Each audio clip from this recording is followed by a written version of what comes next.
Masechet Makot, traité Makot, Daf Bet, feuille numéro 2, tout en haut de la page. Ketzad ha'edim na'asim zomemim. Comment les témoins deviennent-ils réfutés? Me'edim anu beish ploni shu ben grusha ou ben chalutza. S'ils disent nous témoignons sur un tel, qui est un prêtre, qu'il est fils d'une femme divorcée ou qui a accompli la cérémonie du déchaussement, et donc il est impropre à la prêtrise. On ne dira pas dans ce cas-là, si les témoins ont été réfutés, qu'ils auront eux-mêmes le statut d'un prêtre qui est fils d'une divorcée ou fils d'une femme qui a accompli la cérémonie du déchaussement à sa place. Et là, mais ils recevront la flagellation des 40 coups. Ou s'ils ont dit, les témoins, nous témoignons sur un tel qu'il a l'obligation d'aller en exil en ville de refuge parce qu'il a tué involontairement. Et ils ont été réfutés. En omrim, on ne dira pas d'Iglézé Tartav que ces témoins iront en exil dans la ville de refuge à la place de celui-là. Et là, l'Okerbaim, mais recevront la flagellation des 40 coups. Voilà. Cet enseignement de notre Mishnah, c'est Ketzad hen ha'edim na'asim zomemim mi'ba'ele. Il aurait dû être dit sous la forme comment les témoins ne reçoivent pas la sanction des témoins réfutés. Verod et autre question de Katani le Kaman, car c'est plus loin qu'on explique comment les témoins deviennent réfutés. Car une Mishnah dit, Aval amrou lahem. Mais si les second groupe de témoins disent au premier groupe, Rachatem me'idim, comment avez-vous pu témoigner ainsi? Shariboto ayom, puisque ce jour-là, atem item imanu b'makom ploni. Vous étiez avec nous ailleurs, à tel endroit, harelu zomimim. Dans ce cas-là, le premier groupe sont appelés des témoins réfutés. Donc pourquoi notre Mishnah donne un autre enseignement? Et l'Agma répond Tana Atam Kai. Notre Mishnah s'applique à un enseignement qui a été dit à la fin du traité précédent de Sanhedrin, où il est dit dans une Mishnah Kol azomemim mekaddimin leotamita. Tous les témoins qui ont été réfutés, on leur donne la peine de mort qu'ils avaient voulu donner à celui contre lequel ils avaient témoigné. Chutz lizomeme bat kohen ou boala, sauf pour les témoins qui ont été réfutés alors qu'ils avaient témoigné contre une fille de prêtre et son amant, disant qu'ils avaient commis un adultère, qu'on ne leur donne pas la peine de mort qui est celle de la fille du prêtre, qui est la mort en étant brûlée. Et là, les mita acheret, mais on leur donne une autre peine de mort, qui est celle en étant étranglée. Et à présent, notre Mishnah vient rajouter, Veyesh edim zomemim acherim, qu'il existe un autre cas de témoins réfutés, pour lequel on ne donne pas du tout la sanction des témoins réfutés, et là, Malkut Arbaim, mais on leur donne simplement la peine de flagellation des 40 coups. Ketzal, comment cela? S'ils avaient dit, nous témoignons contre un tel qu'il est fils d'une femme divorcée ou d'une femme qui a accompli la cérémonie du déchaussement, nous ne disons pas qu'ils auront eux le statut d'un prêtre dont la mère est divorcée ou qui a accompli la cérémonie du déchaussement à sa place, et là, l'oket arbaim, mais recevront la peine de flagellation des 40 coups. La Gemara demande, Mina hanimile, d'où est l'origine de l'enseignement de notre Mishnah? Amar Rabbi Shua ben Levi dit d'Amarkra, car le verset dit concernant les témoins réfutés, Varasitemlo kasher zamam, vous lui ferez au témoin ce qu'il avait pensé faire à celui contre lequel il a témoigné. L'eau, vélo le zaro, puisqu'il est écrit à lui, donc à lui et pas à sa descendance. Or, si on leur donne le titre, le statut des prêtres fils de divorcés ou de femmes qui ont accompli la cérémonie de déchaussement, ils seront déclassés de la prêtrise, mais également les générations qui suivent. La Gemara dit Velifselou le didé, velo lifselou les arrêts. Mais alors à ce moment-là, on n'a qu'à leur donner à eux ce statut et pas à leur descendance. La Gemara dit Bainan kachos même la asot velika. Ce n'est pas possible parce que il faut qu'ils reçoivent le châtiment qu'ils ont voulu donner à celui contre lequel ils avaient témoigné, et ce ne sera pas le même châtiment. Papada Omer, Papada dit Kalva Homer. On l'apprend par un argument a fortiori. Uma mechalel et nomit halel, si déjà le prêtre qui a eu une relation avec une femme divorcée ou qui avait accompli la cérémonie de déchaussement, et qui rend ainsi sa descendance profanée du statut de prêtre, mais lui-même ne le devient pas. Abal et Khalel, ces témoins qui ont voulu profaner ce prêtre-là, mais n'ont pas réussi, et Nodin Shloit Khalel, n'est-ce pas à plus forte raison que eux-mêmes ne deviendront pas des prêtres profanés. Kifla Ravina, là-dessus Ravina pose une question. Si tu utilises un tel argument a fortiori, tu vas annuler toute la règle concernant les témoins réfutés. Car on va dire ainsi, si déjà le témoin qui a réussi par son témoignage à faire en sorte qu'un tel soit lapidé, si après on réfute son témoignage, il ne sera pas lui-même lapidé.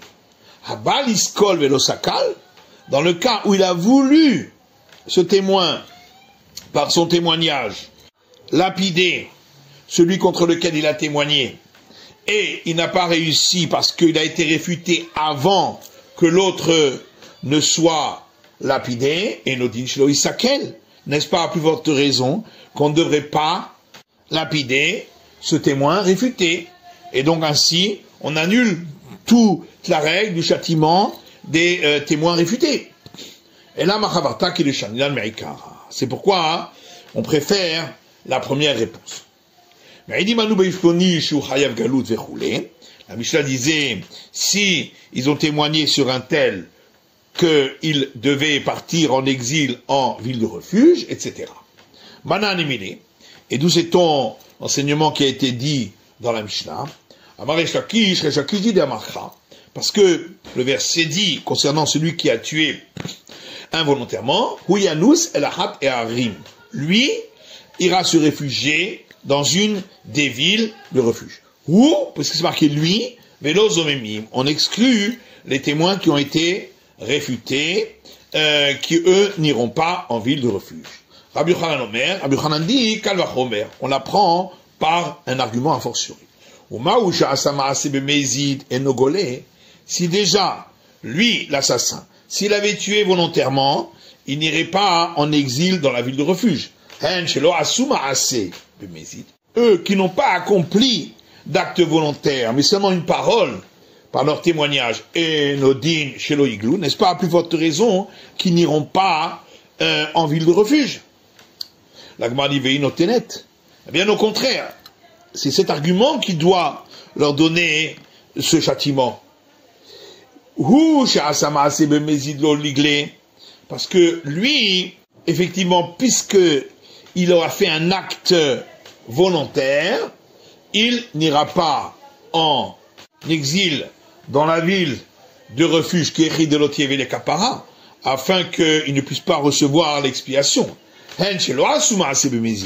Mais eux, les témoins réfutés, qui n'avaient pas fait un acte volontaire, mais seulement une parole, eux devraient, oui, partir en exil, qui est Ridelier au Kapara, afin de pouvoir recevoir l'expiation. Et là, Machavarta qui dit Resh Lakish, c'est pourquoi on préfère la réponse de Resh Lakish. Amaroula, on l'a dit, Remez Edim Zomim Natora. Où trouve-t-on une allusion au châtiment des témoins réfutés dans la Torah? La Gemara dit, Remez Edim Zomim, tu cherches une allusion concernant les témoins réfutés, va à Kétiv. Voilà, c'est écrit clairement dans la Torah. Et vous lui ferez comme il a pensé faire à l'autre. Et la remède d'Aïdim Zomin chez Lokin, la Torah. Mais où trouve-t-on une allusion que dans certains cas où on n'applique pas ce châtiment, ils reçoivent la flagellation des 40 coups de par la Torah. Minaïm, nous le sait-on. Dirti, parce que c'est écrit, Ve'itzdiko et atzadik ve'rshiru et harasha, et le tribunal innocentera l'innocent, et rendra coupable le coupable, va'yam binakot harasha, et ce sera si le coupable mérite la flagellation, etc. Et on pose la question, Mishum ve'itzdiko et atzadik ve'rshiru et harasha, va'yam binakot harasha, est-ce que c'est parce qu'ils auront innocenté l'innocent et rendu coupable le coupable que dans ce cas-là seulement on dira si il est apte à être flagellé le coupable? Et là, mais en vérité, ça s'applique au cas suivant. Edim Shershu et Tzadik, des témoins qui sont venus dire un faux témoignage et ont rendu coupable un innocent. Bato Edim Acharine, et sont venus d'autres témoins et les ont refutés. Veziko et Tzadik de Merikara, et ils ont innocenté celui qui était innocent en vérité depuis le départ. Et ils ont fait en sorte que cela soit considéré comme des coupables par leur faux témoignage. Et ce sera si ceux-là qui sont coupables doivent recevoir la flagellation. La Gemara dit pourquoi on n'apprend pas tout simplement de l'interdit de la Torah qui dit tu ne proféreras pas un faux témoignage. Or, tout commandement négatif entraîne la flagellation. Parce que c'est un commandement négatif pour lequel il n'y a pas d'acte, seulement une parole. Et tout commandement négatif où il n'y a pas d'acte, on ne reçoit pas la flagellation pour lui. Tanou Rabbanan. Nos sages ont enseigné dans une braïta. 4 choses ont été dites concernant les témoins refutés. On ne leur donne pas le statut de prêtre fils d'une femme divorcée ou d'une femme qui a accompli la cérémonie du déchaussement. Ve'engolin le'are miklat, et ils n'iront pas en exil dans une ville de refuge.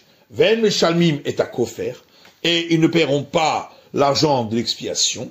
Ve'enim karim be'eved ivri, et ils ne seront pas vendus en serviteurs hébreux. Mishum Rabbi Akiva Abrou, au nom de Rabbi Akiva, on a dit Af en meshalmim al pi atzman. Également, ils ne paieront pas pour leurs méfaits de par leur propre aveu. Alors on explique. En asim ben grusha ben chalutza kidamra.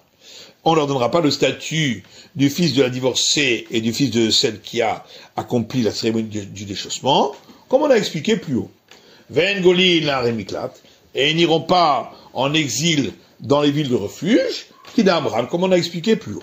Ve'en meshalmim et akofer, et ils ne paieront pas la somme expiatoire, c'est-à-dire dans le cas où ils avaient témoigné contre quelqu'un que son taureau a tué un homme, et donc ils l'ont condamné à payer la somme expiatoire, et ensuite ils ont été refutés, alors on ne leur donnera pas à payer cela, que ça koufra kapara, parce que l'auteur de cette braïta considère que la somme expiatoire, c'est donc pour expier, vanela bene kapara ninou. Or, eux n'ont pas besoin d'une véritable expiation, puisque leur taureau n'a pas tué. Mandala koufra kapara, et qui est celui qui pense que la somme expiatoire, c'est simplement pour une expiation? Amar Rafrizda dit Rabbi Ishmael beno shel Rabbi Yochanan ben Berokahi, c'est l'avis de Rabbi Ishmael, fils de Rabbi Yochanan, fils de Beroka. Détania, comme c'est marqué dans une braïta. Venatan pidion nafsho. Dans ce cas-là, où son taureau a tué un homme, il devra payer le rachat de sa personne. Et on explique de Ménizak, c'est-à-dire la valeur de celui qui a été tué. Rabbi Ishmael beno shel Rabbi Yochanan ben Beroka Omer, Rabbi Ishmael, fils de Rabbi Yochanan, fils de Beroka, dit, de Mémazik, la valeur du propriétaire du taureau qui a entraîné le dommage. Maïla Beaka Miflige, n'est-ce pas? C'est ça leur discussion. Le Marsavar, Koufra Mamona, c'est que l'un pense que cette somme que l'on paye, c'est un dédommagement. C'est pourquoi on paye la valeur de celui qui a été tué. Omar Savar Koufra Kapara, et l'autre pense qu'il s'agit d'une expiation. C'est pourquoi on paye la valeur du propriétaire du taureau qui a tué. Amar Rapapa dit non, pas forcément. Du coup, le Alma Koufra Kapara. On peut dire que tous ici pensent que le paiement est uniquement une expiation.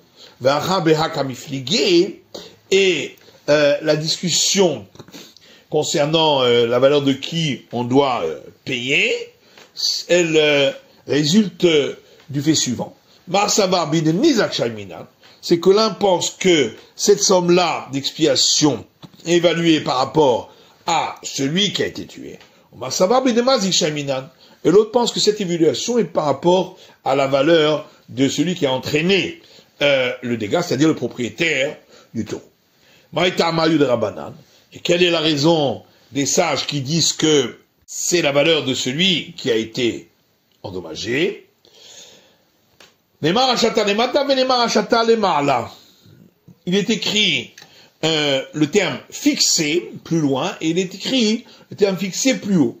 De la manière que ce qui a été dit ailleurs, ça concerne le paiement des embryons qui ont été tués par un coup, et donc on paye là-bas la valeur de ce qui a été endommagé des embryons. Afghan, ici aussi, dans le cas du taureau qui a tué, sera la valeur de celui qui a été tué. Et Rabbi Ishmael dit, c'est écrit à ce sujet, et il payera le rachat de sa personne.